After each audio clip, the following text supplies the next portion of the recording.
ওমা আজকে কি রান্না গো? কে? ইয়াল্লা আমি তো প্রথম মাসের বেতন পাইছি, ভালো মন্দ বাজার করবো না আজকে, রান্না বান্না ভালো মন্দ হবো না। হে আস্তে করে কর, দেওয়ালেরও কান আছে।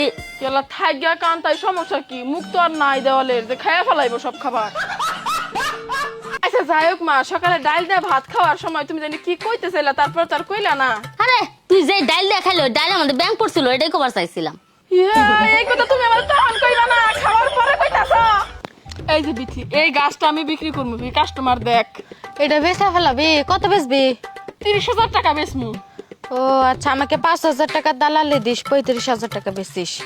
আচ্ছা ঠিক আছে, তুই যদি 35,000 টাকা বিক্রি করে দিতে পারো, 5,000 টাকা তোরে দিমু, সমস্যা নাই। যা নিয়ে আগা কাস্টমার। আচ্ছা আমি নিয়ে আসতেছি দূরে। ওই আফা, কাস্টমার নিয়ে আইছি। ভাই গাছ কিনবেন? এই যে এই গাছ। এটা কত বেচবেন? 35,000 ভাই। না 30,000 টাকা দিন। না না, আপনি 30,000 টাকা দিলেই তো আমি নিতে পারবো না, কারণ আমি যদি 30,000 টাকায় গাছটা বিক্রি করি, তাহলে বিথিরে 5,000 টাকা আমি দালালি দিমু কেমনে?